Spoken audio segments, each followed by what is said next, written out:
Halo Sobat Cek Faktaid, selamat datang kembali di channel yang selalu menghadirkan informasi mendalam, fakta terbaru, dan analisis kritis dari dunia olahraga, khususnya sepak bola. Di channel ini, kami tidak hanya menyajikan kabar kemenangan atau kekalahan, tetapi juga menggali latar belakang, strategi, dan dampaknya bagi masa depan sepak bola Indonesia.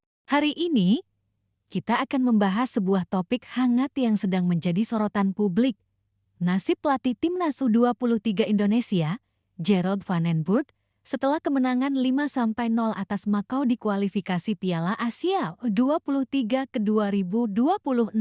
Kemenangan telak ini memang membangkitkan optimisme, tetapi faktanya, jalan Indonesia untuk lolos ke putaran final masih belum pasti. Kondisi ini membuat Ketua Umum PSSI, Erick Thohir, buka suara mengenai masa depan Van den Burg, sekaligus menegaskan strategi pembangunan jangka panjang Timnas. Apakah Van den Burg akan tetap dipertahankan? Bagaimana strategi Erick Thohir dalam membangun Timnas U23 tidak hanya untuk saat ini, tetapi juga menuju target besar Olimpiade 2028?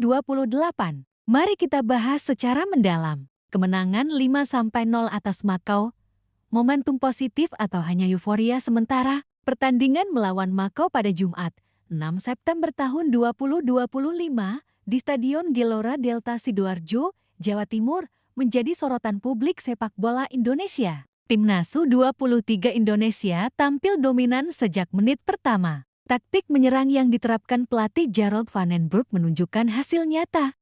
Gol-gol yang tercipta adalah bukti penguasaan permainan. Arhan Fikri, Raihan Hanen, Zanadin Faris, Rafael Struijk, serta 1 gol bunuh diri dari pemain Makau. Penampilan ini jelas meningkatkan kepercayaan diri tim dan menunjukkan progres setelah laga pertama yang berakhir imbang 0-0 melawan Laos. Kemenangan telak ini memberikan kebanggaan bagi publik dan media nasional. Banyak pengamat menilai Timnas U23 Indonesia menunjukkan kualitas yang jauh lebih baik dibanding pertandingan pembuka. Namun, jika dilihat dari sisi klasemen dan peluang lolos ke putaran final, kemenangan besar ini hanyalah langkah awal dan belum menjamin apapun. Posisi Indonesia di Grup J. Mari kita lihat posisi Indonesia dalam peta persaingan Grup J. Korea Selatan, 6 poin dari 2 laga, produktif mencetak 12 gol tanpa kebobolan. Indonesia, 4 poin dari 2 laga, hasil imbang kontra Laos dan kemenangan besar atas Makau. Laos, 1 poin dari 2 laga. Makau, 0 poin. 2 kali kalah. Format kompetisi menentukan hanya juara grup yang otomatis lolos ke putaran final, sedangkan 4 runner-up terbaik dari seluruh grup akan melengkapi kuota. Saat ini, Indonesia belum berada di jalur runner-up terbaik karena China, Turkmenistan, Yaman, dan Iran telah mengumpulkan 6 poin dan memimpin persaingan di jalur ini. Artinya, satu-satunya jalan realistis bagi Indonesia adalah mengalahkan Korea Selatan di laga terakhir. Sebuah tantangan besar mengingat performa Korea Selatan yang superior. Erick Thohir bicara soal nasib Van den Burg.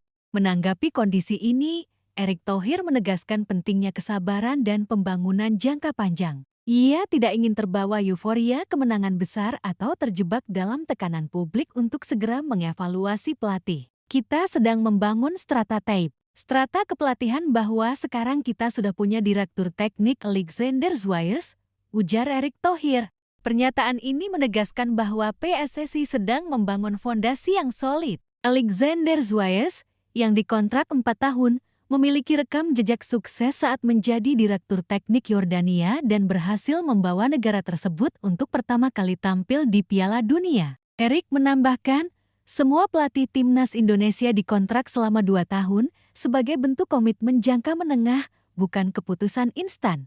Dengan kata lain, keputusan mengenai nasib Gerald Van den Burg tidak akan didasarkan pada 1 atau 2 pertandingan. Evaluasi dilakukan dari progres, konsistensi gaya bermain, dan kesiapan tim menghadapi turnamen-turnamen besar di masa depan. Gaya bermain baru, dari defensif ke ekspansif. Erick Thohir juga menyoroti perubahan gaya bermain Timnas U23. Kini, tim mulai menerapkan formasi 4 back, dengan konsep penguasaan bola ball possession dan menyerang agresif. Kalau diubah terus, nanti konsep pembangunan formasi ke depan juga berubah-ubah lagi. Ini yang harus dijaga, harus sabar, kata Erick. Ini menunjukkan arah strategi PSSI, menciptakan tim yang tidak hanya siap memenangkan pertandingan, tetapi juga membangun filosofi sepak bola jangka panjang.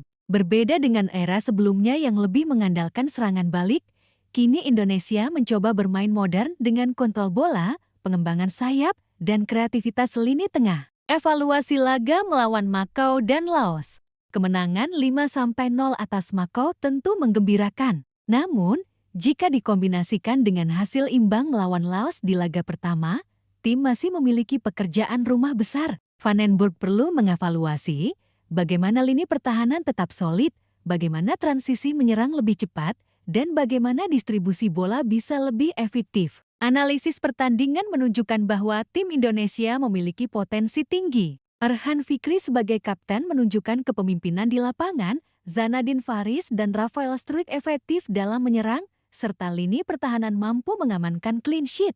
Namun, laga melawan Korea Selatan akan menjadi ujian sesungguhnya. Tim ini belum kebobolan gol dan telah mencetak 12 gol dalam 2 laga. Disinilah kualitas Van den Burg dan kesiapan tim benar-benar diuji. Target jangka panjang, Olimpiade 2028. Salah satu poin penting dalam pernyataan Erick Thohir adalah target besar menuju Olimpiade ke 2028. Piala Asia U23 kali ini memang bukan kualifikasi Olimpiade, tetapi PSSI menggunakan turnamen ini sebagai batu loncatan untuk membangun tim yang siap secara teknis, fisik, dan mental. Waktu itu kita bicara memang fokus kepada Olimpiade 2028, kata Erick. Dengan strategi ini, pembinaan pemain muda akan lebih terstruktur. Pemilihan pelatih, pemantauan performa, dan filosofi permainan akan diukur bukan hanya dari kemenangan di Piala Asia U23, tetapi juga dari kemampuan pemain bertahan,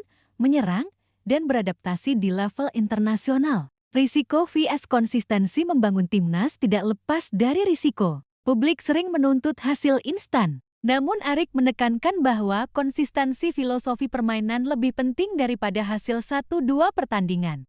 Model pembangunan ini mirip dengan strategi negara-negara maju dalam sepak bola, seperti Jepang dan Korea Selatan. Mereka membutuhkan waktu bertahun-tahun untuk membangun sistem, infrastruktur, dan filosofi bermain sebelum mampu bersaing di level tinggi Asia maupun dunia. Profil singkat Gerald Van den Burg. Untuk memberikan konteks, Gerald Van den Burg adalah mantan pemain Belanda yang memiliki pengalaman internasional luas. Lahir pada 5 Maret tahun 1964 di Utrecht, Belanda. Pernah bermain untuk klub-klub top seperti Ajax Amsterdam, PSV Eindhoven, dan 1860 Munich. Meraih Piala Eropa bersama Belanda pada ke-1988. Memiliki pengalaman melatih tim muda dan senior di Belanda serta berbagai klub Eropa sebelum ditunjuk menangani timnas U23 Indonesia. Pengalaman Van den Burg sebagai pemain dan pelatih di Eropa memberikan nilai tambah bagi pembangunan timnas. Kemampuan taktis, pengembangan pemain muda, dan filosofi menyerang menjadi modal berharga untuk Indonesia. Analisis peluang lolos timnas U23 Indonesia dengan 4 poin dari 2 laga, Indonesia harus menang melawan Korea Selatan. Skenario terbaik, kemenangan dengan margin besar agar unggul produktivitas gol. Kekuatan lawan, Korea Selatan belum kebobolan, produktif mencetak gol. Strategi yang mungkin diterapkan Van den Burg, memaksimalkan penguasaan bola, serangan dari sayap, dan memanfaatkan set piece. Pemain kunci, Arhan Fikri, Zanadin Faris, Rafael Struijk, Raihan Henen. Jika berhasil menang, peluang lolos meningkat. Jika kalah, Indonesia harus mengandalkan hasil grup lain dan berharap 4 runner-up terbaik. Opini supporter dan publik masyarakat terbelah. Kelompok pertama mendukung Van den Burg, menekankan pembangunan jangka panjang. Kelompok kedua skeptis, menilai hasil imbang melawan Laos mengecewakan dan menuntut pergantian pelatih. Namun pernyataan Erick Thohir yang menekankan kesabaran dan visi Olimpiade 2028 memberi sinyal bahwa Van den Burg kemungkinan besar tetap dipertahankan selama progres tim terlihat jelas. Sobat Cek Fakta, kemenangan 5-0 atas Makau memang membangkitkan semangat. Namun kenyataannya, jalan Indonesia untuk lolos ke putaran final Piala Asia U23 masih penuh tantangan. Erick Thohir menegaskan bahwa pembangunan timnas bukan sekadar hasil instan, melainkan proses panjang yang fokus pada filosofi bermain, konsistensi, dan target jangka panjang menuju Olimpiade ke-2028. Gerald Van den Burg tetap memiliki peluang besar untuk dipertahankan, tetapi laga melawan Korea Selatan akan menjadi ujian sesungguhnya. Publik dan media akan mengawasi performa tim, sementara PSSI berfokus pada pembangunan berkelanjutan dan pembinaan pemain muda. Bagaimana menurut kalian? Sobat Cek Fakta, apakah Van den Burg layak diberi waktu lebih lama untuk membangun tim, ataukah harus ada evaluasi cepat? Tulis pendapat kalian di kolom komentar. Jangan lupa like, share, dan subscribe untuk update berita sepak bola Indonesia terkini. Sampai jumpa di video berikutnya, hanya di Cek Fakta.